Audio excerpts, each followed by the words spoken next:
bienvenidos y bienvenidas a Sin Fronteras. Hoy es viernes. Nos falta todavía otro viernes de octubre.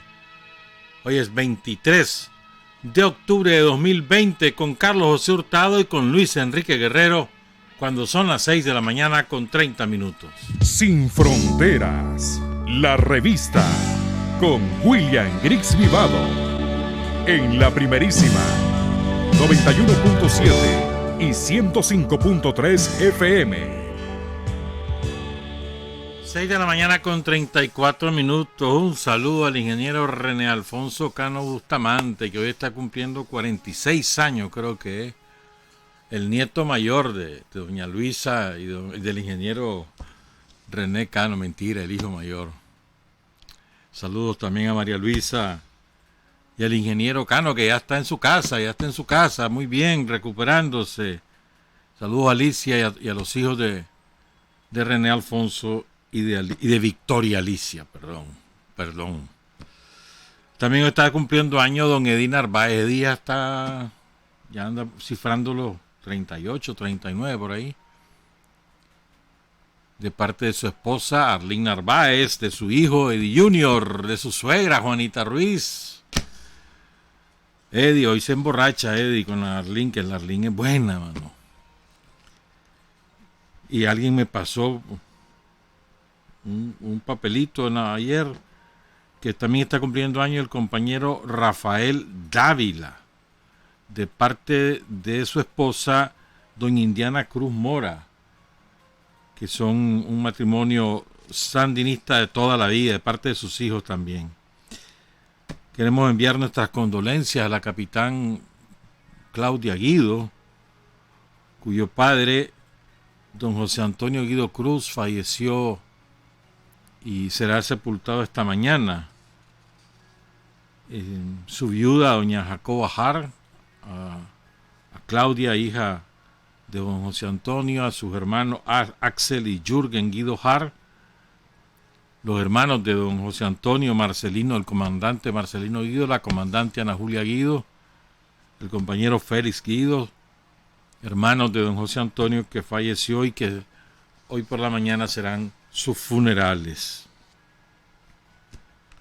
Bien, seguimos con el tema de Bolivia, pero vamos a buscar otro ángulo que creo que siempre es importante. Los actualizo en información.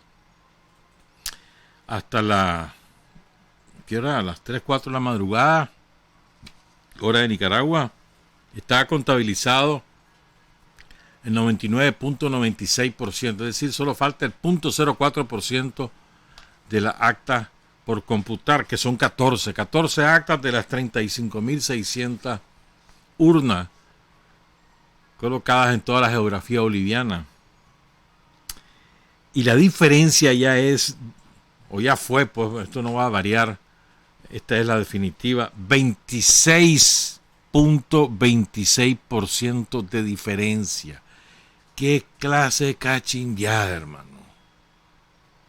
26.26 puntos de diferencia entre el movimiento al socialismo y la derecha de Carlos Mesa, que tiene un nombre cualquieroso, no importa eso. La diferencia en voto, 1.616.785.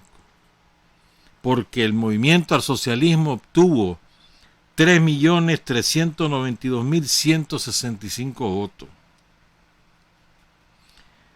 Con la extrema derecha, los fascistas de Camacho, que ahí andan queriendo hacer bulla en Santa Cruz. Santa Cruz ganaron, pero no llegaron a la mayoría absoluta.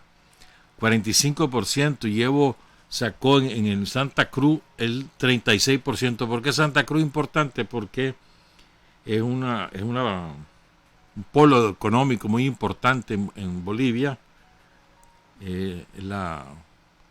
La parte donde viven más cantidad de descendientes de los españolitos. No es montaña, es llanura prácticamente.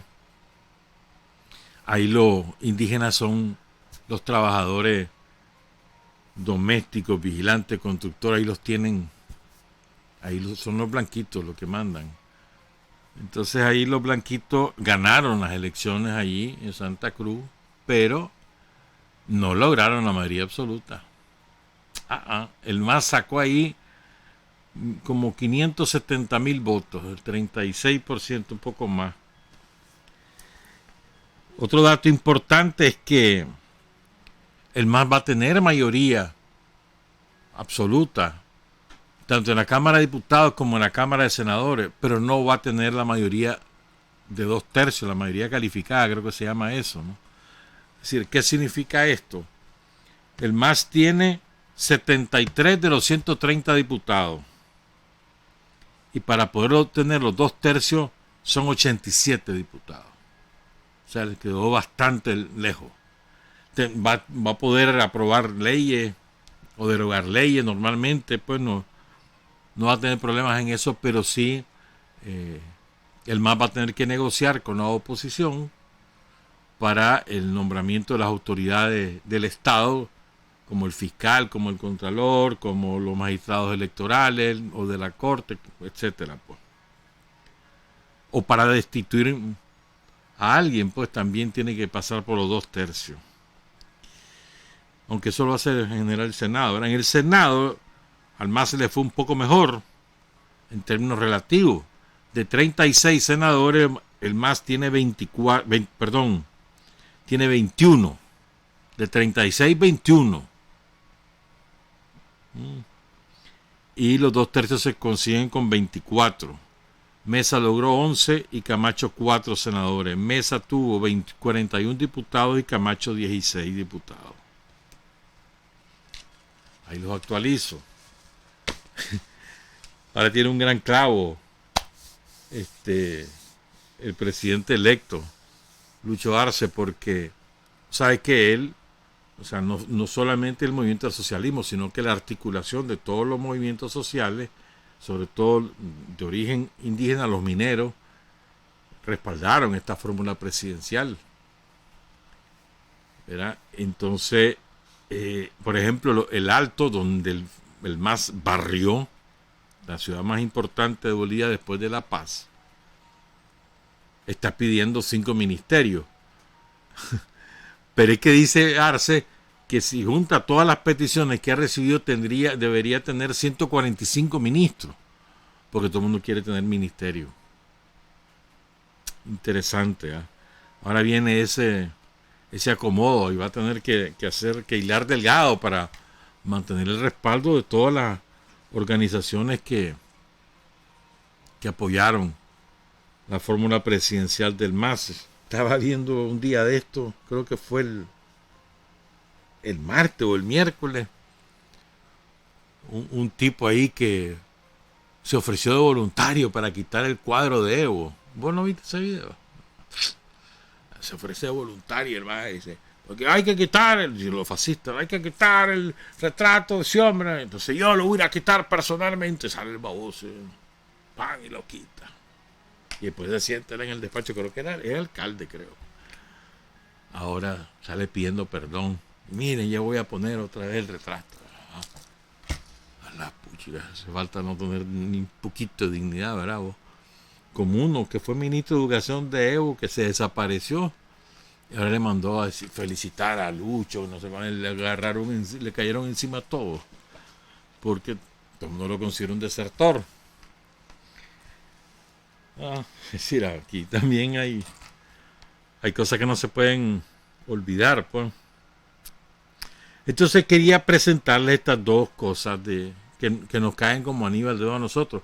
Este primer corte del intelectual de izquierda más importante de Bolivia, que es Álvaro García Linera, fue el vicepresidente de Evo en sus 3 periodos presidenciales. Era su fórmula en las elecciones que se robó la OEA el año pasado. Está dando clases en Argentina, claro, para regresar a Bolivia a ver qué pasa con todos los juicios que le han entablado, ¿verdad? Pero él es un intelectual, un pensador marxista-leninista, preso, guerrillero, estuvo preso muchos años, torturado, ¿verdad? Entonces esta reflexión yo ya se las había transmitido, pero la quiero recordar para que vean cómo como es desierta, como la vida va confirmando estas palabras. Esto lo dijo en una universidad en Argentina, recién llegado a Argentina, en diciembre del año pasado lo dijo, recién llegadito. Y es una frase o un pensamiento que nos cae como anillo al dedo. Y me recuerda al discurso de Daniel, el 27 de febrero de 1990, cuando Daniel decía, si nosotros venimos de abajo, estamos acostumbrados a estar abajo, vamos a gobernar desde abajo. En síntesis, me recuerda a eso. Se las voy a repetir, este fragmento de esa disertación que hizo Álvaro García Linera en una universidad de Argentina hace 10 meses, en diciembre del año pasado. Tocan tiempos difíciles, pero para un revolucionario los tiempos difíciles es su aire. De eso vivimos, de los tiempos difíciles. De eso nos alimentamos, de los tiempos difíciles.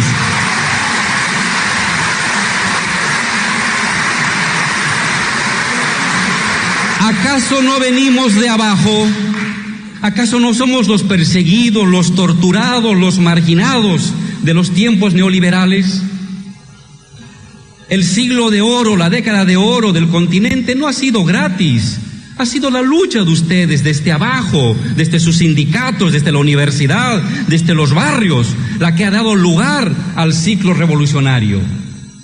No ha caído del cielo esta primera oleada. Estamos fogueados. Traemos en el cuerpo las huellas y las heridas de las luchas de los años 80 y 90. Y si hoy temporalmente, provisionalmente tenemos que volver a replegarnos a esas luchas de los 80, de los 90, de los 2000, bienvenido. Para eso es un revolucionario. Para asumir esa experiencia, para retomar lo que hicimos antes.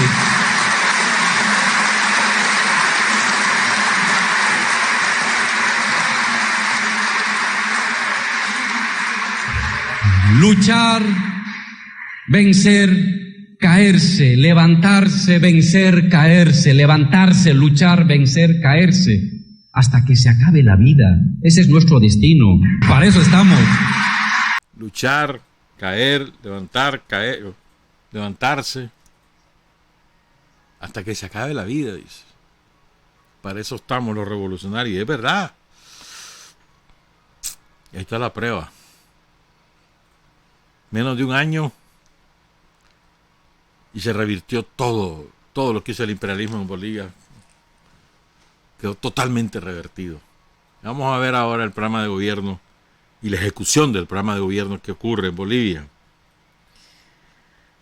Y ahora les quiero presentar esta reflexión que la hizo Álvaro García el miércoles 13 de junio de 2018. ¿Saben por qué se las quiero presentar? Para que busquen el parecido con Nicaragua. Y después vamos a hacer reflexiones nosotros a la luz de lo que nosotros vivimos. Pero fíjense qué interesante. O sea, cómo la rancia oligarquía, los poderes fácticos, económicos, tienen en común un discurso, un sentimiento, una lógica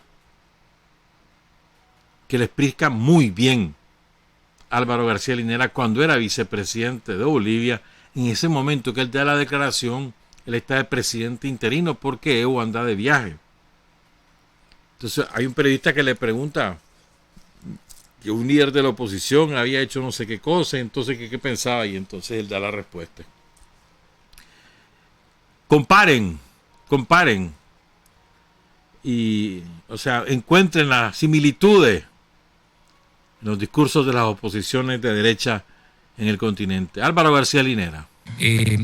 Ha hablado de la oposición en el país y ha dicho que él ve que la oposición no tiene un proyecto político, pero también ha dicho que ni sumándose todos los opositores podrían hacerle frente a Evo Morales en las urnas, y es por eso que él está lanzando, dice, una alternativa con miras a las elecciones del 2019. Lo que pasa es que la oposición está cometiendo un gran error político. Su único objetivo como políticos es que no esté Evo. Pero señores, la política no es que no esté una persona. La política es cómo hago que mi país tenga mejor salud, mejor educación, mejor transporte, mejor comunicación, mejor industrialización. Eso es la política. ¿Cómo mejoro los bienes públicos? Eso es un plan de gobierno. Pero pregúntele a un opositor, oiga, ¿qué piensa hacer usted con los hidrocarburos? Y se ponen a balbucear cualquier cosa. Oiga, pregúntele qué vamos a hacer con el hidróxido de litio y el litio metálico. Y van a ir a buscar a Wikipedia, como están acostumbrados a desasnarse leyendo la Wikipedia y nada más. Eso es muy vergonzoso. Una verdadera oposición va a surgir, y vuelvo a decirlo acá, cuando surja un proyecto alternativo de país, no un rencor contra una persona. La oposición ahorita es un nido, una cueva de rencor contra Evo. Oyen la palabra Evo y comienza a salirle bilis por los ojos. Eso no es hacer política. Nunca se puede hacer política por rencor, ni por envidia. Se hace política proponiendo algo al país. Y el señor Revilla lo que está develando es esa falla estructural de la oposición. Quieren presentarse ante el electorado con un único plan de gobierno que es fuera Evo. Eso no es un plan de gobierno. Eso es rencor personal. El día en que la oposición, todos los partidos de oposición, comiencen a vislumbrar un otro tipo de país mejor que el que nosotros vislumbramos, nos van a ganar. A eso es lo que yo le tengo miedo. Algún día que la oposición aparezca en un debate público con proyectos de país fuertes, sustentables, creíbles, viables, y nosotros nos quedemos con propuestas congeladas. Ese momento fue el momento del ocaso del MAS. Pero cuando usted tiene en el escenario un MAS que tiene un conjunto de planes, la Agenda 2025, industrializar, carreteras, salud, muchas cosas pendientes, y una oposición que dice no Evo, no Evo, no Evo y no Evo, está claro que la victoria es nuestra. Está claro que la victoria es nuestra. ¿Cómo hemos ganado el 2014? De esa misma manera, con una propuesta de país. ¿Qué se puede mejorar? Pues toda la vida, una propuesta de país. La oposición era nuevo. Ahora repite el mismo error. Se van a juntar por nuevo. Y como decía muy bien ahí el señor Revilla, no basta sumar las oposiciones para tener una propuesta. En política se gana proponiendo cuestiones de bienestar colectivo, de gestión colectiva, y no se gana exhibiendo el odio a una persona, un odio así irrefrenable, incontrolable hacia una persona. Entonces, yo también coincido. En tanto la oposición no sea capaz de formular un proyecto alternativo de país en economía, en política, en Estado y en sociedad, el MAS va a seguir ganando. ¿Cuándo la oposición va a ser seria y preocupante? Cuando tenga un proyecto de país. Hoy por hoy, lo único que saben decir es no. Bolivia dijo no. Eso lo repite un niño de 1 año y 8 meses. No una persona adulta que quiere gobernar un país. No un partido político que quiere conducir un país. Entonces, este es el gran problema. Y yo creo que ahí ha sido... Revilla es opositor, pero es un opositor inteligente. Se da cuenta de su debilidad. ¿Qué es la mejor forma de superarla? Yo creo que eso va a costar. Yo había calculado, no sé, en las conversaciones con ustedes, acá en Palacio, dije, el año 2010, yo calculo que quizás en unos 5 a 8 años va a surgir un proyecto alternativo. Han pasado esos 8 años y no es cierto. Quizás hasta el 2025 debería surgir un otro proyecto de país, opositor. Pero hoy por hoy, en estas semanas, en estos meses, en este par de años, no va a surgir. Y encima se siguen revolcando en su odio. Usted se fija, es un odio terrible. Y se revuelcan y se bañan y se rebañan y se frotan en un odio sin ningún tipo de proyecto y de propuesta alternativa, y con eso no van a ganar elecciones nunca. Con eso no van a ganar elecciones. Entonces está claro que Evo va a ser nuevamente presidente en el año 2019, porque es la única persona que trae en las espaldas un proyecto positivo para los bolivianos. Álvaro García Linera. Y su pronóstico fue así, ganó las elecciones del año pasado, se la robó Almagro, al servicio de los yanquis. Se la robó Almagro. Pero ganó. Y miren la razón de fondo. Bueno, son dos razones de fondo. La una mezclada con la otra porque es una relación dialéctica. No tienen proyecto de país. Y como no tienen proyecto alternativo, su motivación es el odio. ¿No les parece que eso es muy similar a lo que aquí ocurre? El empecinamiento de la oligarquía como brazo ejecutor de los yanquis en Bolivia era Evo es el problema. Saliendo de Evo aquí se compone todo. Evo el corrupto, Evo el pedófilo, Evo el dictador, Evo. El pueblo les dijo que no es cierto, que eso es mentira. Entonces el odio, su inspiración era, su motivación política era el odio. Vos ves esas minorías fanatizadas de Camacho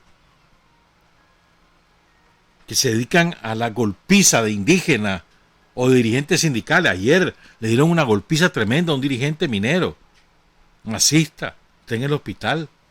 O sea, ese fanatismo es motivado por un odio racial, un odio de clase que lo han focalizado en Evo. ¿Y qué es lo que le condenan a Evo? Ser indio. Y como decía el desgraciado ese de Báez, ¿se acuerdan a Báez diciendo que había que tener licenciados, que no sé cuánto, que quién es Evo, y que Maduro es un chofer de Uy, que Daniel Ortega es un bachiller? ¿Se acuerdan de eso? O sea, para ellos es inexplicable que un campesino coca-colero, sindicalista como Evo Morales, tenga la popularidad que tiene y que haya transformado Bolivia, porque en sus esquemas clasistas solo los estudiados pueden ser presidentes. O como decía Luis Somoza aquí en Nicaragua, me acuerdo bien de eso, que lo he leído muchas veces. Tomás lo cuenta en La paciente impaciencia. También lo cuenta Carlos Fonseca. Se van a reunir los dirigentes estudiantiles universitarios de León con Luis Somoza después del acto heroico de Rigoberto López Pérez en 1957, y Somoza le dije: yo nací, yo fui educado para ser presidente. Esa es la lógica. Yo no voy a mencionar el apellido de una familia pudiente de este país. Educó a sus dos hijos varones, uno para presidente y el otro para papa. Es verídico lo que estoy diciendo. Uno para presidente y el otro para papa. El que fue educado para presidente no le puso mucha mente y se dedicó a su vida y a los negocios. Y no le interesa la política. Pero el que fue educado para papa y anda. No te voy a decir nada más porque van a saber de qué me estoy refiriendo. Pero lo que quiero decir es que esa es la lógica de la oligarquía. Esa es la lógica. Ellos han nacido para mandar, y los demás, los que no son parte de su clase, para obedecer. Ellos han nacido para pensar y crear, y los demás simplemente para ejecutar. No tienen derecho a pensar, no tienen derecho a formarse, no tienen derecho a más nada que a obedecerlos a ellos y ejecutar sus ideas. O, si tienen alguna idea propia, a pasársela al patrón, y el patrón se adueña de esas ideas. Esto es muy importante. O sea, hay que entender la lógica de la clase dominante, porque es una lógica generalizada. Eso no es exclusivo de Nicaragua. Ya ven, ustedes escucharon a Álvaro García Linera. Decime, ¿qué diferencia hay con lo que aquí ocurre? Es igual. Díganme cuál es el proyecto alternativo del somocismo en Nicaragua. ¿Cuál es su proyecto para que vos y yo mejoremos y que los ciudadanos, aunque no sean de ningún partido, los que viven en cualquier parte de Nicaragua, mejoren su nivel de vida. Que mejore Nicaragua. ¿Cuál es el proyecto que ellos tienen? No tienen. ¿Qué van a hacer en salud? ¿De qué manera pueden mejorar lo que ha hecho Daniel en estos 13 años, casi 14? ¿De qué manera pueden mejorar el respaldo a todos los pequeños y microempresarios de este país, nacientes o ya consolidados? ¿De qué manera van a mejorarlo? ¿De qué manera van a mejorar el respaldo al campesinado, que es el pilar sobre el cual se asienta la economía nacional? ¿De qué manera? A ver, ¿qué diferente van a hacer a lo que ya hace Daniel? No hay manera. ¿Qué le van a ofrecer a los caribeños? ¿Le van a ofrecer carretera? Ya están hechas. ¿Le van a ofrecer electricidad? Ya está hecho. ¿Le van a ofrecer agua potable? Ya está hecho. Alcantarillado? Ya está hecho. Universidades, escuelas técnicas ya están instaladas. ¿Qué van a hacer? No tienen proyecto. Porque ellos, el somocismo en Nicaragua, lo que hizo fue saquear el erario público mientras fueron gobierno durante la dictadura de los Somoza o durante la dictadura de Chamorro, Bolaños y Alemán. Saquear el erario público y oprimir al pueblo nicaragüense. Cercenarle sus derechos sociales y ejercer un puño de hierro contra el pueblo. Fue la dictadura de ellos.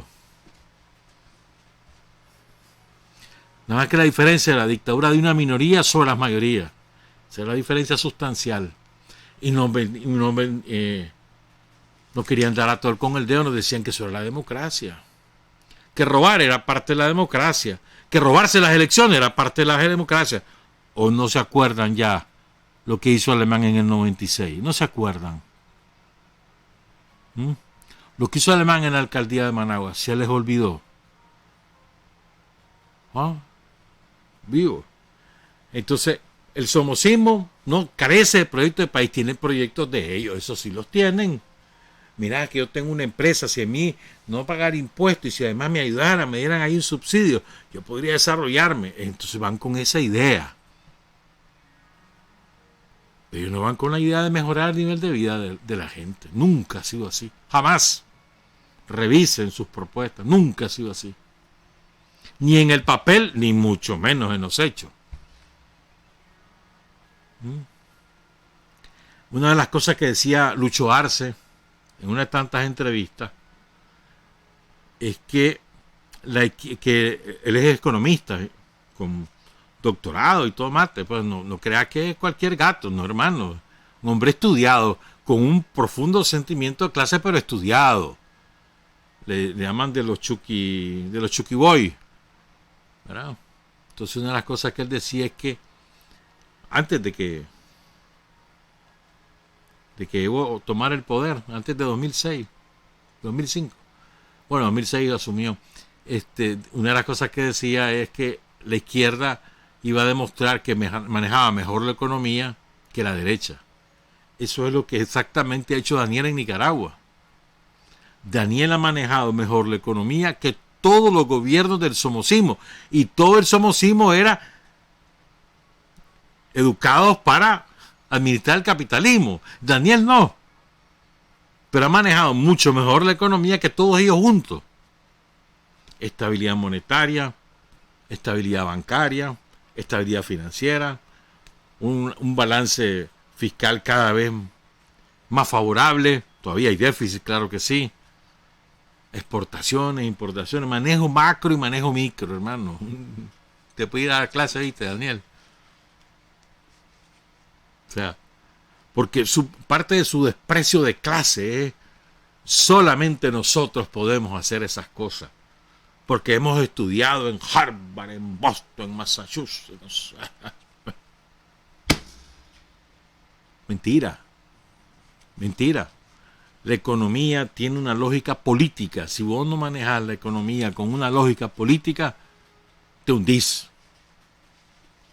Entonces depende de la lógica política. Vos manejás con la lógica política de las clases oligarcas y entonces la economía sirve solamente a fortalecer sus intereses y los pueblos abandonados a su suerte. Si la economía la manejás con la lógica de favorecer a los sectores populares, entonces la economía no solamente que crece, sino que garantiza una distribución equitativa de la riqueza, que es lo que ha hecho Daniel. Y hay muchos instrumentos para garantizar esa distribución equitativa. Uno de ellos es la palanca fiscal. Otro de ellos es la palanca presupuestaria. ¿Qué es lo que ha hecho Daniel con los presupuestos? Fíjate bien, el presupuesto para el próximo año, ¿qué es lo que te prioriza? Política social e infraestructura. Eso es la prioridad. Todo lo demás es secundario. Salud, educación, inversión pública en infraestructura, carretera, caminos, puentes, escuelas, centros de salud, infraestructura social y productiva. Eso es lo que sea la prioridad. Está contemplado, creo que son 20.000 viviendas a construirse, financiadas por el Estado. ¿A quién beneficia eso? A la gente. O sea, es una palanca para favorecer la redistribución de la riqueza. Otra palanca, la educación, el acceso masivo a la educación. Para que el campesino, como esa educación a distancia que hay, los bachilleratos los domingos, los sábados, para todos los campesinos, la educación técnica, las universidades que se han estado abriendo en municipios tradicionalmente campesinos como el Tumaladalia, por ejemplo. Eso es también democratizar la economía, favorecer la justicia social, porque exactamente lo contrario es el somocismo. Lo recuerdan, ¿no? Que lo que hizo fue cerrar escuelas, abandonar el sistema educativo. El INATEC era un esqueleto. El INATEC lo reconstruyó Daniel. Un montón de carreras técnicas que ahora se ofrecen. Por ejemplo, pues. O sea, esa es otra palanca.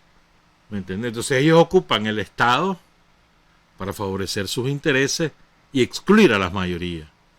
Entonces, ¿qué lo une? El odio. Odio porque esta pobretería han hecho mejor las cosas que nosotros. Odio porque esta pobretería se siente igual a nosotros. Odio porque esa pobretería también ha estudiado. Odio porque los hospitales públicos son mejores que el hotel que tenían los Pelas, que es un hotel en declive. Odio. Odio porque las universidades públicas son mejores que cualquier universidad privada. Odio. Odio porque los negritos, los chapiollitos están ahí de ministros y son mejores que ellos. Odio. Odio de clase. Que era el gran pecado de Daniel, que es bachiller, le dice. El bachiller no ha estudiado, no sabe nada. Ignorante, dice. Ya les ha dado clase. Entonces, es muy importante, me parece a mí, pues, decodificar el discurso del odio, ¿sí? Desmenuzarlo, traducirlo, es decir, ponerlo en blanco y negro, ese discurso del odio, que lo encubren con la democracia, la dictadura y no sé cuánto. Mentira, es odio, odio de clase. Y hoy estaba leyendo en la madrugada un artículo de una española que se llama Irene Fernández Rodríguez. Voy a leer solo el primero y el último párrafo, que son los más, me parece a mí, más relevantes y de mayor utilidad para nosotros.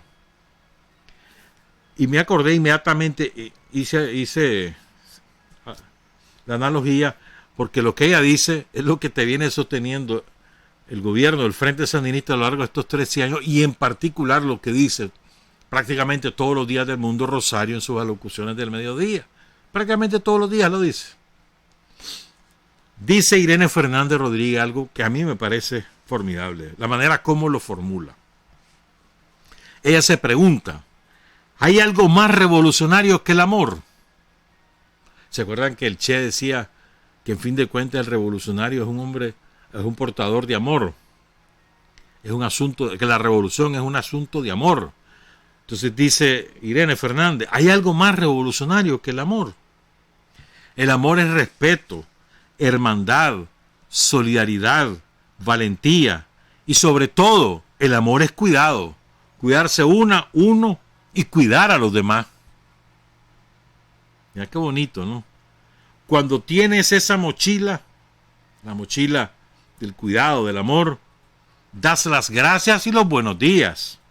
Pides perdón cuando toca y te revisas continuamente para desterrar actitudes irrespetuosas o injustas. Este capitalismo moribundo nos está dejando una estampa cruelmente distópica, es decir, de una realidad totalmente contraria a la utopía, al bienestar. La crisis del COVID-19 ha recrudecido el individualismo generalizado. Y cierra su artículo Irene Fernández Rodríguez con este párrafo. El amor, motor de la vida y de las revoluciones, es político. Mira qué lindo, ¿no? El amor es político. Quererse y querernos es un acto de rebeldía.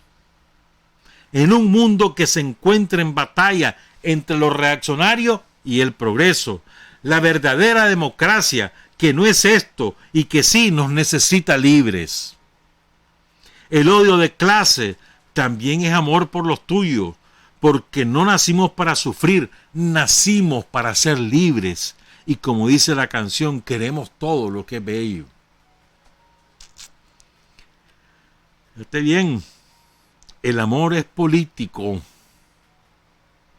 ¿Por qué es político? Porque su antagonismo, que es el odio, también es político. Y el amor como un acto de rebeldía frente al odio, porque ¿qué es lo que inspira al gran capital, al capitalismo como sistema, al imperialismo norteamericano? El odio. Eso es lo que motiva. Por lo tanto, su antagónico, el amor, es revolucionario. En la medida que vos sembrás amor, sembrás revolución. Pero el amor, el sembrar amor, dice esta muchacha, o esta señora, no lo sé, no sé qué edad tendrá, dice algo que me parece sumamente importante.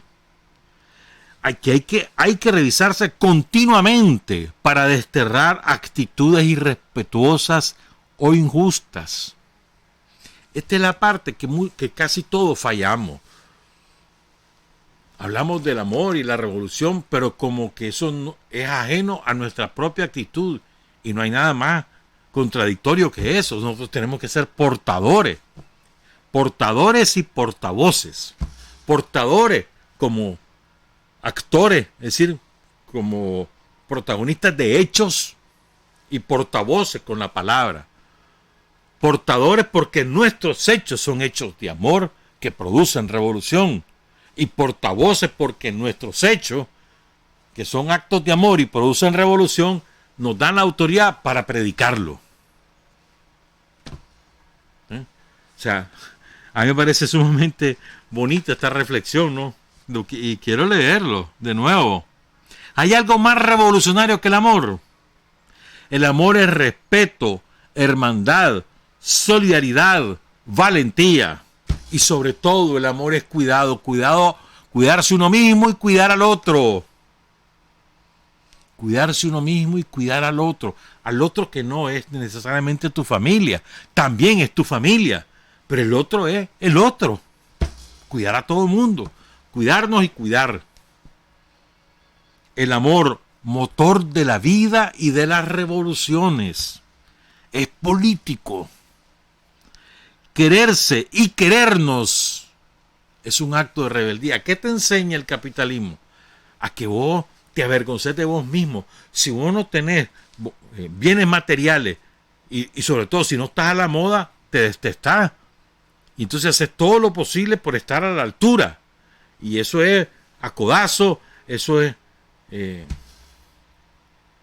simplemente haciendo daño a los demás para poder vos beneficiarte. Estar a la altura de la moda y además a la altura de los estatus que la burguesía te impone. El estatus es un carro de tal modelo, una casa en tal residencial, tus hijos estudiando en tal lugar, viajar cada tanto a tal sitio. El éxito es material, aunque dentro de tu casa seas un verdadero desastre. No, hermano, por ahí no va la cosa. ¿Ah? y en un sistema que te enseña a odiar lo diferente, un sistema que te enseña a odiar al que no tiene, si no tenés, no mereces. Mira qué triste. No es si necesitas, mereces, no. Si no tenés, no mereces. Si no tenés riqueza, no mereces tener nada más en la vida. No mereces ser feliz, no mereces estudiar, no mereces curarte si te enfermas, no mereces tener casa porque vos no has tenido, no has creado tu propia riqueza como sea, no importa cómo sea. Si robás, si sos narco, si sos asesino, no importa. Vean cómo los narcos escupen en rueda con los oligarcas. Escupen en rueda. Porque con el dinero es lo que les importa a los oligarcas.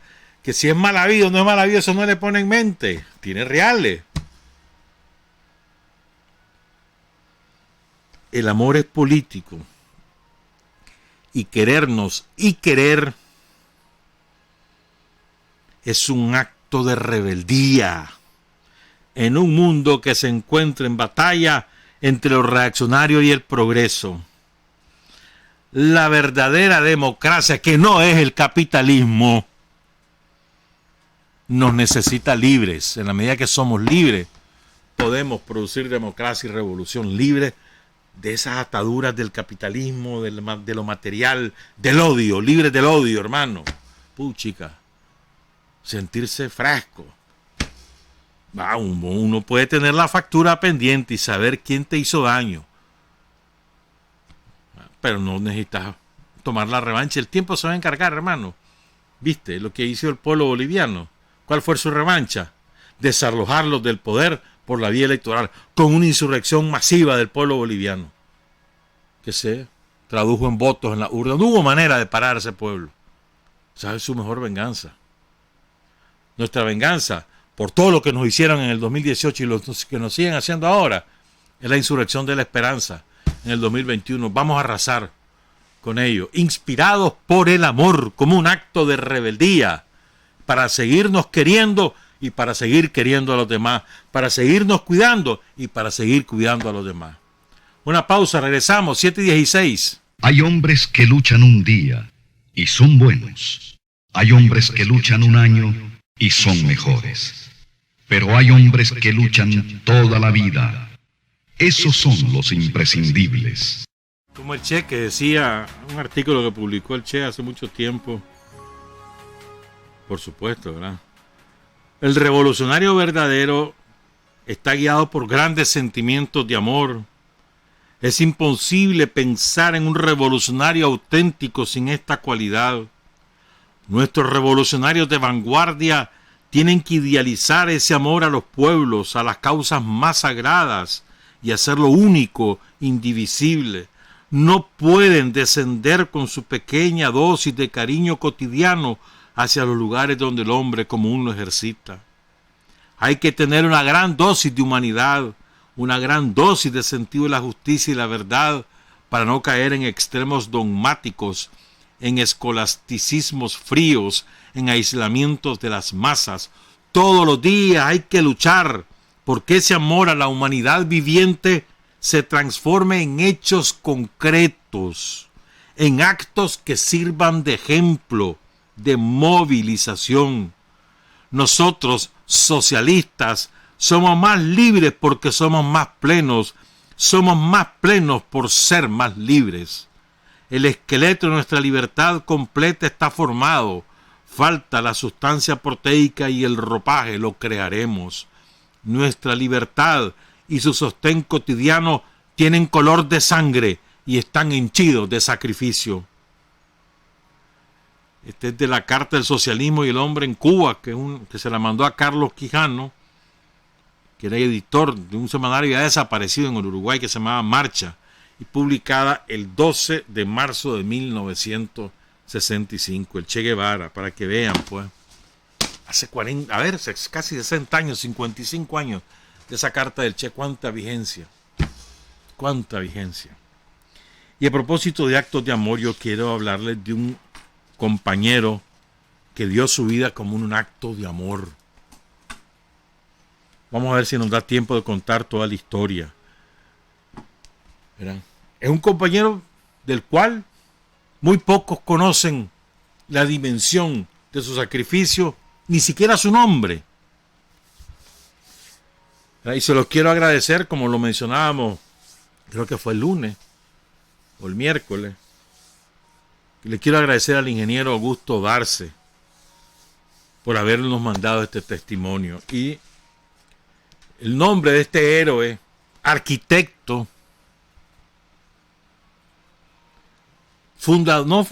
trabajador de lo que hoy es el INBUR, que en aquel tiempo era el MIMBA. Primero era un viceministerio, después se convirtió en ministerio. El MIMBA, el Ministerio de Vivienda y Asentamientos Humanos.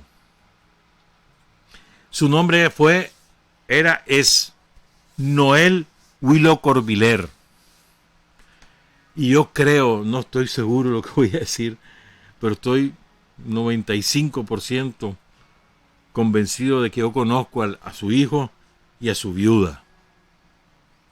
Creo que eran vecinos de María Luisa Tienza, porque además la foto del arquitecto Noel Huilo Corbiler es la foto de su hijo.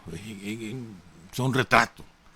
Se las estamos presentando a los que ven el video en Facebook Live o en YouTube. Pero antes de contar la historia del arquitecto Noel Huilo Corbiler, ojalá en INBUR rescaten su memoria y su ejemplo, hay que contar un poco, como hace el ingeniero Darce, contar un poco lo que hacía el MIMBA. El arquitecto Willock da su vida literalmente por sus compañeros en la Segovia. Él se fue voluntario de Managua a trabajar en la Segovia. Renunció al MIMBA aquí porque como hacían falta arquitectos e ingenieros en las regiones que ya estaban en guerra, él se fue voluntario a Estelí. Renunció al MIMBA aquí y se fue para Estelí. Allá conoció a la que sería su esposa o su compañera y con quien procreó su único hijo. Pero la Segovia, ¿qué era la Segovia? 87% de la población de las Segovias. La Segovia, estamos hablando departamento de Estelí, departamento de Nueva Segovia y departamento de Madrid. Esas son las Segovias. 87% de la población era analfabeta. 87%, ¿qué significa? 87 segovianos de cada 100 no sabían leer y escribir. Energía eléctrica, solo en los cascos urbanos, grandes o pequeños, nada más. Comunidades rurales con energía eléctrica, eso no existía. Agua potable, eso no existía. Los ríos, hermano, las mujeres, verán, cargando los baldes. A veces los hombres que ayudaban con las carretas, pero en general las mujeres son las que hacen ese trabajo donde no hay agua potable domiciliar y que van a los ríos, son las mujeres. Escuela, ¿qué es eso? Eso era un lujo. Eso era la Segovia, ¿verdad? La gente que vivía su maicito, su frijolito, una vaquita, 2 vaquitas, el que tenía más. Agricultura de subsistencia. Los niños se morían antes de los 4 años de una diarrea, de una calentura. La mortalidad infantil era elevadísima. Esa era la realidad social de la Segovia. Esto es importante recordarlo, porque a veces se nos olvida que la motivación original del sandinismo, la rebeldía original del sandinismo, son las condiciones de pobreza en que vive la mayoría de la población, acompasada por la represión salvaje del somocismo. Pero es sobre todo eso, las condiciones de miseria. Esa es nuestra motivación originaria, fundacional, ¿verdad? Entonces, ¿qué ocurría? Y además la gente vivía muy dispersa en la montaña, camino, sobre todo en invierno, intransitable, aislada la gente. Entonces empieza la guerra, los somocistas están refugiados, amparados en el territorio hondureño, en los campamentos ubicados en la frontera de Honduras con Nicaragua, financiados por Estados Unidos, entrenados por hondureños, por argentinos, por brasileños. y por yanquis, por supuesto. Entonces incursionaban. Recordemos que la Segovia tiene, digamos, Jalapa, Ciudad Antigua, Mozonte, Dipilto, todos esos municipios son fronterizos. Murra con Honduras. Y después tenés Somoto, San Lucas, La Sabana, Cusmapa, son fronterizos con Honduras. ¿Verdad? Entonces penetraban a las comunidades campesinas a destruir las obras que la revolución empezaba a realizar. Y la gente quedaba atrapada. Porque después llegaba el ejército. Y quedaba la gente atrapada. Pero además indemne, porque estaban expuestas a ser asesinadas en cualquier, o secuestradas en cualquier momento. Entonces una de las políticas del gobierno fue, como la gente huía y se iba a refugiar a cualquier lado, era hacer asentamientos para esa gente que iba saliendo, huyendo de la contra. Por eso el MIMBA era tan importante ahí, en la Segovia y en muchas zonas del país, pues era tan importante su trabajo. ¿Verdad? Dice el compañero, el ingeniero Darce, que era el delegado del MIMBA ahí para la Segovia durante la guerra. Se construyeron asentamientos diseñados para mejorar la calidad de vida de las familias campesinas, con lotes de 10 metros de frente por 20 de fondo, calles para vehículos de peatones, áreas comunales para parques, escuelas, comedores infantiles, casas comunales, puestos de salud, recreación y deporte, electricidad y agua potable, un puesto de agua permanente para cada 10 familias, lavanderos públicos y electrificación. Entonces el MININRA daba los terrenos y el MIMBA construía. ¿Ya? Y este trabajo los hacían los técnicos, los topógrafos, los arquitectos, los ingenieros del MIMBA. Les entregaban el terreno, tenían que hacer todo el diseño. ¿Ya? O daban plantecho, ¿verdad? O sea, y si construían una casa, era un área de 36 metros cuadrados techada con láminas de zinc o tejas de barro. O una vivienda progresiva con 18 metros de radio y el resto que la gente lo seguía construyendo, con paneles prefabricados de concreto. El sistema prefabicado sandino, cuando leí esto, se me había olvidado eso.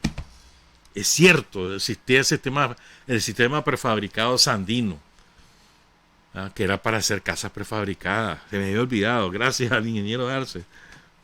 ¿Cómo quedan las cosas? Ya perdí la memoria. ¿Verdad? Luego sigue explicando, a medida que la guerra contrarrevolucionaria se recrudeció en esta zona, las familias campesinas no les quedaba más remedio que producir y combatir, defenderse. Entonces, aquí recuerda el ingeniero Darce una cosa muy importante. Se crearon empresas estatales de construcción, ¿verdad? No solamente de obras horizontales, sino también verticales. Y se creó un colectivo en Ocotal, el colectivo de construcción Luis Enrique Moncada. También lo recuerdo y también he olvidado, fíjate vos. Fomentar la solidaridad de obreros de la construcción con sus hermanos campesinos, como la Brigada Comandante Cristóbal Vanegas de Monimbó, el nivel nacional o la Brigada Internacionalista de Obreros Finlandeses, se me había olvidado también eso, vinieron alemanes y finlandeses, obreros de la construcción, carpinteros, maestros de obra, vinieron a ayudar en estas cosas. Y el MINRA también hizo sus asentamientos, o sea, pues no tenía capacidad él mismo para hacerlo todo, era mentira. Pues. Estaba la empresa Ecovin, creada por el MINRA para la región 1. Esta empresa construyó en Jalapa los siguientes asentamientos. En Jalapa, el Escambray, la Estancia y la Mía. La delegación del MINBA construyó asentamiento en Santa Cruz, ahí en Estelí, en El Portillo, todo esto en Jalapa, Santa Cruz, El Portillo, Teotecacinte y Tauquil. Estamos hablando de 7 asentamientos con la población que huía de las bandas contrarrevolucionarias. En el resto de Nueva Segovia, en Quilalí, la Ecovin hizo un asentamiento en Panalí, en conjunto con la Brigada de Monimbó, comandante Cristóbal Vanegas. y la delegación de Minva hizo otro asentamiento en San Bartolo y en El Coco. En Madrid, es que importante, yo estoy seguro que estoy mencionando esto y hay mucha gente que no sabía que estos habían sido asentamientos hechos por la revolución. En Madrid, Lecovin 1, la empresa constructora de la región 1, construyó los repartos urbanos Estelí Heroico y La Trinidad. Te aseguro que los que viven ni siquiera saben esto. Ahí en Estelí. Estoy hablando de Estelí. En Estelí, en los repartos urbanos Estelí Heroico y La Trinidad. Eso lo hizo la Ecovin. Y la delegación en Estelí hizo el reparto a Monseñor Oscar Arnulfo Romero y los asentamientos rurales San Luis de los Andes, El Guaylo, El Naranjo, Condega, San Jerónimo, Venecia y El Guasimal. Después voy a hablar de Miraflor. En Madrid, Lecovin construyó Patio Grande en Cerro Blanco arriba, mientras que el Midinra hizo asentamiento en Samarcanda y en Quibuto, y la delegación Minva en San José, San Lucas, Guanacastillo, Santo Domingo, El Tamarindo, Palacagüín y Somoto. Mira cuántos asentamientos se hicieron. En plena guerra, hermano. Para que la gente tuviera un lugar digno donde vivir cuando venían huyendo de las bandas mercenarias. En plena guerra. Fíjense bien. Si eso no es un acto de amor, díganme qué es. El tamaño promedio de estos asentamientos era de 100 viviendas. Se intensifica la guerra, ya saben lo que pasó. Entre 1984 y 1987, la contra incursionó con cada vez mayor frecuencia y cantidad de hombres en Miraflor. ¿Saben lo que es Miraflor? La reserva natural de Miraflor hoy en día. Queda a 25 kilómetros hacia el este de Estelí, hacia el noreste. En el límite entre Estelí y Jinotega. Es preciosa esa zona, ¿oíste? Si no conocen, vayan a Miraflor. ¿Verdad? Con las primeras entregas de tierra de reforma agraria a los campesinos en Miraflor, se organizaron y asentaron cooperativas agropecuarias. Ahí en Miraflor, el colectivo Luis Enrique Moncada construyó los asentamientos de las cooperativas Teodoso Pravia, El Cebollal, 22 viviendas, Augusto Cesandino, 28 viviendas, y Puertas Azules, 100 viviendas. Ahí en Miraflor. ¿Estamos claros? Con la participación de los propios cooperados, ¿verdad? Y del colectivo Luis Enrique Moncada de Ocotal. Sigo. El viaje de la... Aquí ya vamos a entrar a la... Espera, me voy a darte algunos antecedentes. Fíjense, la contra utilizaba esta zona como un lugar de refresco de sus tropas y aproximación de objetivos militares importantes como la ciudad de Estelí y La Trinidad. A Estelí nunca pudieron entrar. Cuando lograron hacerlo en La Trinidad pagaron un alto precio en muertos y heridos cuando se retiraron. El 13 de julio de 1984, los contras atacaron las cooperativas Teodoso Pravia y Augusto Sandino, allí en Miraflor. Quemaron una bodega con 17,000 quintales de papa y asesinaron a Juan Carlos Mesa, secretario político de Miraflor, y a los cooperados Benjamín Talavera y Genaro Acevedo. Por la tarde de ese mismo día, emboscaron y asesinaron al compañero Boris Vega, a quien tuve el honor de conocer, hijo del doctor Boris Vega, jefe de la policía de Estelí. Era un compañero muy conocido y querido por la población, gran compañero Boris Vega Jr., gran compañero. El 4 de diciembre de 1984, la contra emboscó varios camiones en la cuesta El Pericón, entre Telpaneca y San Juan de Río Coco, donde se transportaban jóvenes, mujeres y varones de Telcor, que alegremente y con sus corazones henchidos de patriotismo se dirigían a cortar café a los cafetales de la zona, donde por la escasez de cortadores se estaba cayendo el rojito. Dispararon a mansalva como practicando tiro al blanco contra la indefensa caravana que avanzaba lentamente por la empinada cuesta. Claro, ahora es adoquinado eso por Daniel, ¿verdad? Pero en ese tiempo, hermano, sobre todo en noviembre o diciembre, que después que la lluvia había destrozado los caminos, aquel frío y aquellas cuestas, hermano. No, el transporte que tampoco era de primera calidad. Pues bueno, van los camiones ahí, mano, los emboscan y practicaron tiro al blanco con los muchachos, las brigadas de cortadores, que tiro al blanco. Asesinaron a 17 muchachos y muchachas. El 4 de julio de 1985 vuelve a entrar la Contra, esta vez a Puertas Azules. Queman un vehículo, queman la escuela, queman el puesto de salud, queman la sede del Midinra. Y después viene lo que voy a contar. Antes sigo contando un poquito más cómo es Miraflor, porque la describe muy bonito el ingeniero Darce. Miraflor es un lugar de una belleza natural incomparable, con alturas que promedian 1.350 y 1.450 metros sobre el nivel del mar, y una temperatura media entre los 18 y los 20 grados centígrados al año. Mira qué rico ese clima, mano. Es decir, muy agradable y fresco. Hoy es una zona protegida, Miraflor Moropotente, que conserva una flora donde proliferan las orquídeas y los árboles de altura como los robles barbados, los pinos, los cipreses, y una fauna donde antes del evidente daño causado al medio ambiente, antes de esto abundaban los venados y los monos congos. Cultivan papa, hortalizas, legumbres, granos básicos, café, y los atractivos turísticos de Miraflor Moropotente son impresionantes. En las cercanías de Miraflor existe una laguna misteriosa que emite retumbo como proveniente de la montaña, con sus aguas cubiertas de un fino mantel de neblina, cuya profundidad los campesinos intentaban medir una y otra vez con mecates que se perdían en sus aguas.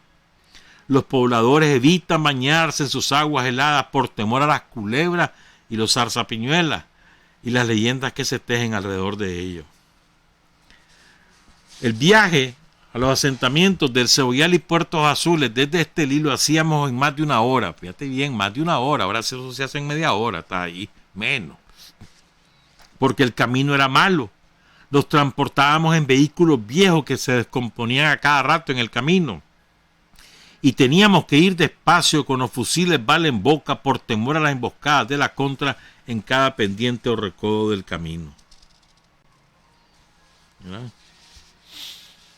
Hay otros dos antecedentes. El 12 de mayo de 1986 asesinan en el patio de la escuela de Puertas Azules al compañero Bayardo Aguilera. Meses después la Contra asesina a Harold Valenzuela, ambos técnicos del Midinra. Ahí en el MAC deberían de recuperar estos nombres, ¿no? Los compañeros del MAC. Ahí tenés Harold Valenzuela y Bayardo Aguilera, técnicos del Midinra, asesinados por la Contra en 1986. El 21 de mayo de 1986, la Contra ataca el asentamiento de la cooperativa Augusto Sandino en el Cebollal, de ahí de Miraflor. Asesinan a 3 albañiles del colectivo Luis Enrique Moncada, 2 hermanos del servicio militar, 2 niños, una compañera que era radista del Ejército Popular Sandinista y otro compañero del Midinra, Silvio Chavarría, quien murió disparando hasta el último tiro que le quedaba. A Silvio la Contra, después de asesinarlo, le cortó sus genitales y quemaron un camión del Mimba. Y sigo, ¿verdad? Para caer con esto que ocurrió. Este muchacho Noel Willock Orviller nació en el 62, imagínate, y lo matan en el 83, lo matan en 83. No, perdón, en el 85, el 4 de julio de 1985. O sea, nació en el 62, tenía 23 años. Nació en Managua, 29 de agosto de 1962, pero la familia se trasladó a Granada y ahí fue criado, en Granada. Se bachilleró en el año de la Revolución, el que se bachillera él en el instituto, en el Colegio Salesiano de Granada.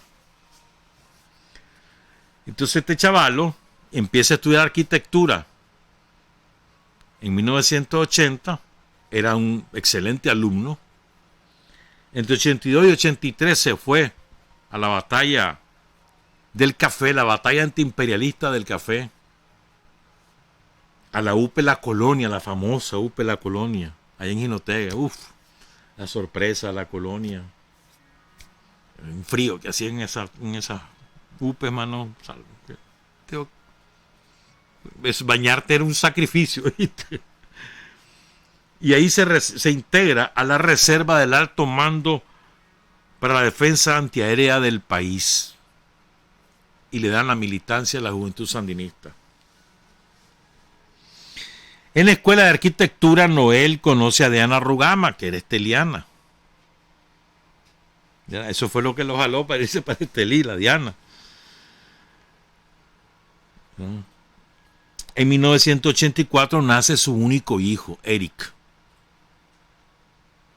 ¿Ya? Él se fue, como ya les conté, renunció en Managua y jalaron para Estelí, la tierra de la Diana, a vivir allá y a trabajar en el MIMBA. Aquí estaba trabajando en el MIMBA como dibujante arquitectónico. Renuncia el 2 de mayo de 1984 y se va. ¿Verdad? Los dos, Noel y Diana, piden trabajo allá en el MIMBA como dibujante arquitectónico, le dan inmediatamente trabajo, porque ya si ahí les hacía falta personal. Y ahí empiezan a trabajar el 10 de abril de 1984. Para ese entonces el MIMBA tenía 40 trabajadores allí en la región 1, incluyendo las subdelegaciones que había en Somoto y en Ocotal. Estelí era la sede regional. Entonces los dos, para no abandonar sus estudios académicos, le piden permiso a la UNAM. Y entonces solo asistían a los exámenes o a presentar los trabajos asignados para poder titularse. Había una muchacha peruana llamada Inés. ¿Qué se habrá hecho?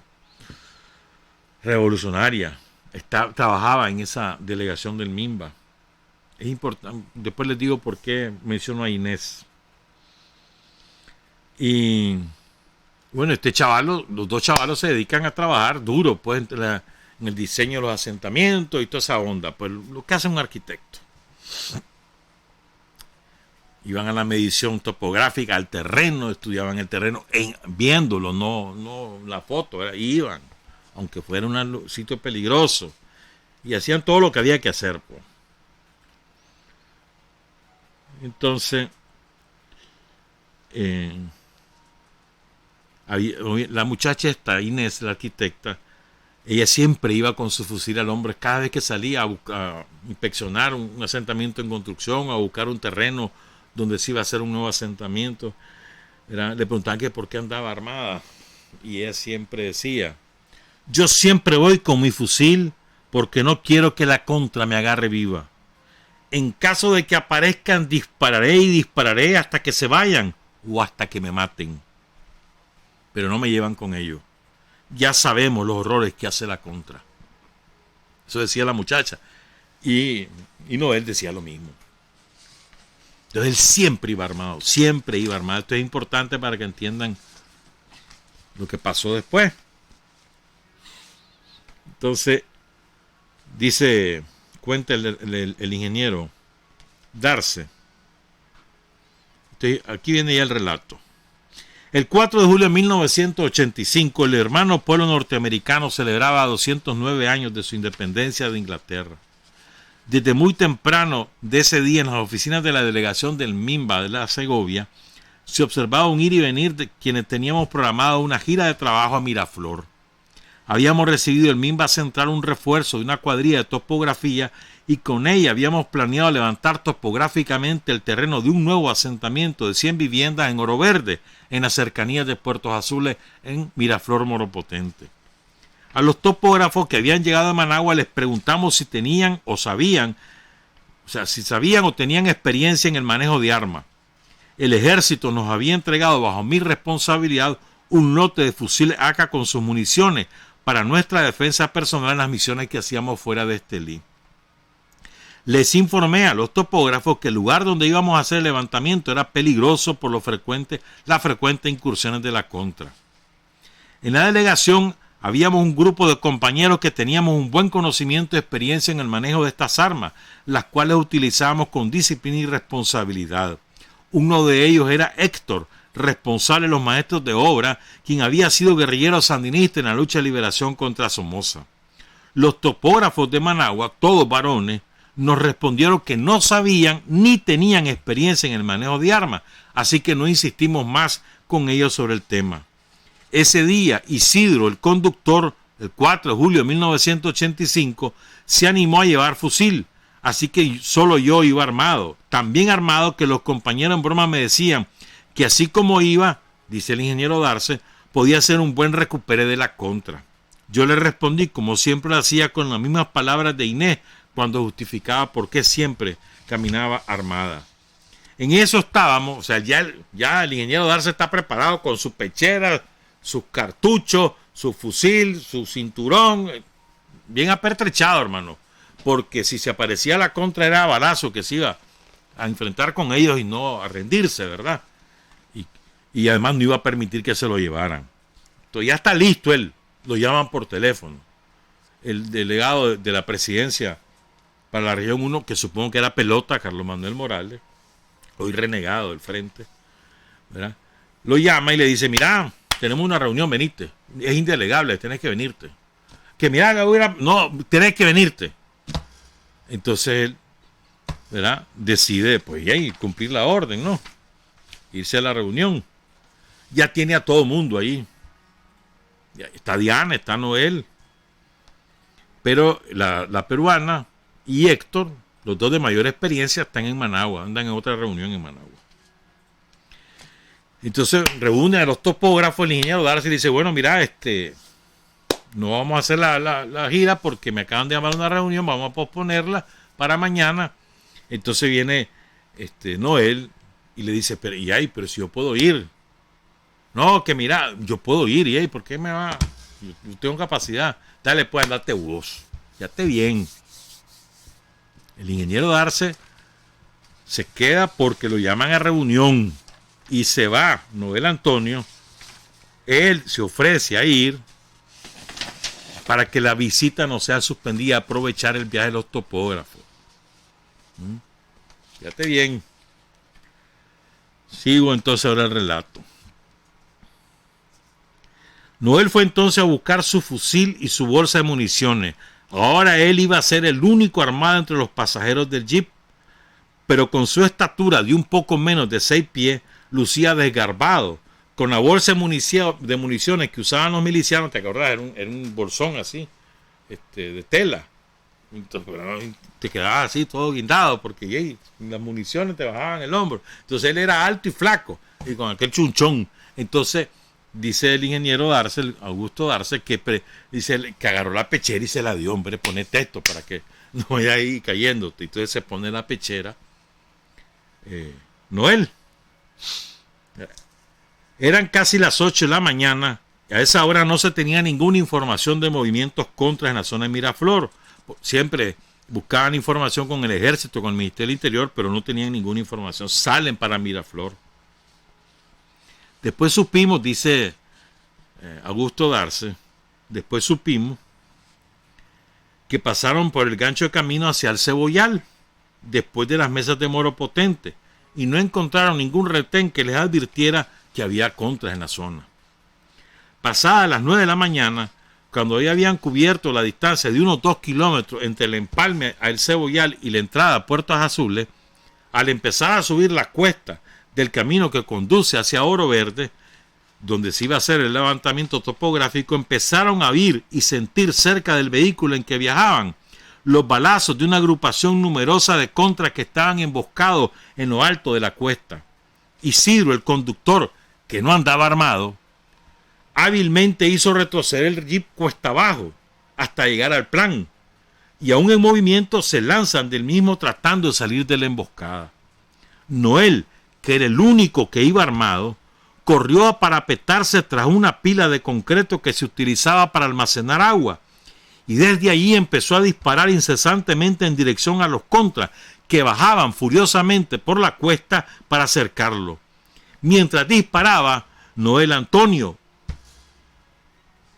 que mientras disparaba, Noel Antonio le dijo a sus compañeros: corran, corran, corran. Fue la última vez que lo escucharon y lo vieron empuñando su fusil. Isidro, el chofer, y los topógrafos corrieron desesperados buscando las laderas de la montaña hacia la laguna de Miraflor y huyeron a campo traviesa todo el día hasta llegar por la noche a Estelí. Desde las 9 de la mañana, hermano. Corriendo y caminando, huyendo de la contra, desarmados. Y así llegan a Estelí. ¿Verdad? El acto heroico de Noel de enfrentarse solo con su fusil a una numerosa agrupación contra paralizó momentáneamente la emboscada e impidió que fueran asesinados sus compañeros y los técnicos del Midinra, las maestras con 18 niños y enfermeras que se encontraban en el lugar. Isidro y los topógrafos llegaron a Estelí al anochecer, iban extenuados físicamente, golpeados espiritualmente, desorientados. Cuando les preguntamos por Noel, solo pudieron responder que la última vez que lo habían visto estaba disparando hacia la contra, parapetado detrás de la pila de concreto. Entonces después organizan al día siguiente ir a buscar a Noel, ¿verdad? Con el ejército y demás. Diana, la esposa, que también es compañera de trabajo, pues, y es más madre de su niño de 8 meses. La angustia, ¿verdad? Su jefe y su esposa. Entonces se van a buscarlo. Diana no, sino que se va el ingeniero Darce a buscarlo, pues, al día siguiente. Dice el ingeniero Darce: ese día llegué muy temprano a la oficina. También la casi totalidad del personal enterado de lo acontecido en Miraflor. Les informé de la situación y se fueron. Se apuntaron 10 voluntarios para ir con el ingeniero Augusto Darce para ir a buscar a Noel, con la esperanza de encontrarlo vivo. ¿Verdad? Habían gente del ejército ya operando en el lugar. Les dijeron que podían entrar. Les dijeron después: mirá, está peligroso, no vayan. ¿Cómo no? Van bajo su cuenta y riesgo, pues. Vámonos. Y se van.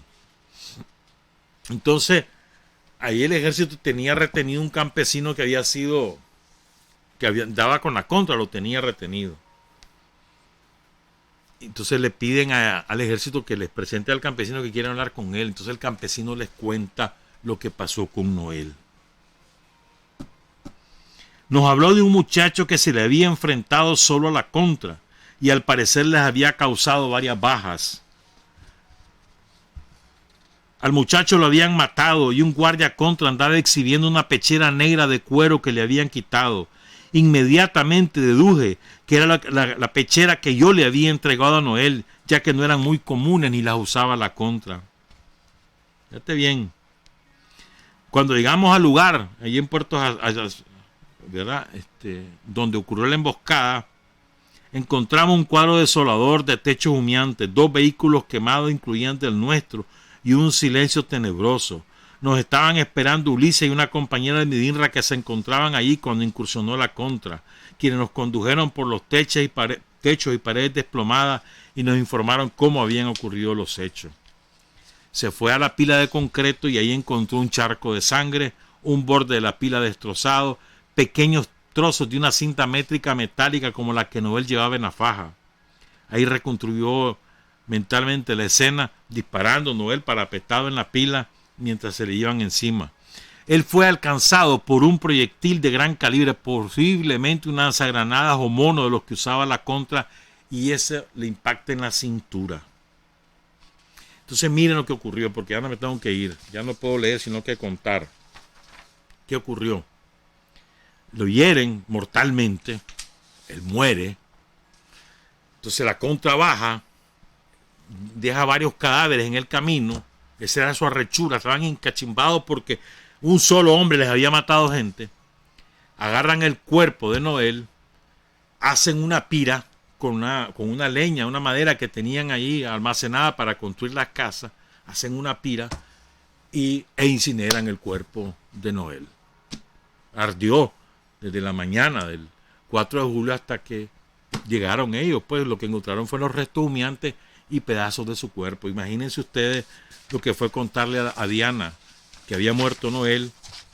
Con los pocos cosas que lograron rescatar, hicieron una urna y lo sepultaron ahí en lo que es ahora un centro de salud, ahí en Estelí. Más tiempo después lograron recuperar otra parte de los restos. Y esa es la historia de este héroe, arquitecto Noel Willock Orviller, de 23 años. Dio la vida por amor al prójimo. Dio la vida por sus compañeros de trabajo. Dio la vida por amor al pueblo de Nicaragua. Como tantos y tantos y tantos compañeros. No lo olvidemos. Y un saludo a Diana, saludo a su hijo también. Y saludo al arquitecto, al ingeniero Augusto Darce Rivera. Buenos días, buenas tardes, buenas noches. Trabajar, avanzar, combatir, vencer, patria y libertad. Revolución es sentido del momento histórico. Es cambiar todo lo que debe ser cambiado. Es igualdad y libertad plenas. Es ser tratado y tratar a los demás como seres humanos. Es emanciparnos por nosotros mismos y con nuestros propios esfuerzos. Es desafiar poderosas fuerzas dominantes dentro y fuera del ámbito social y nacional. Es defender valores en los que se cree al precio de cualquier sacrificio. Es modestia, desinterés, altruismo, solidaridad y heroísmo. Es no mentir jamás ni violar principios éticos. Es convicción profunda de que no existe fuerza en el mundo capaz de aplastar la fuerza de la verdad y las ideas. Revolución es unidad, es independencia, es luchar por nuestro sueño de justicia para Cuba y para el mundo, que es la base de nuestro patriotismo, nuestro socialismo y nuestro internacionalismo.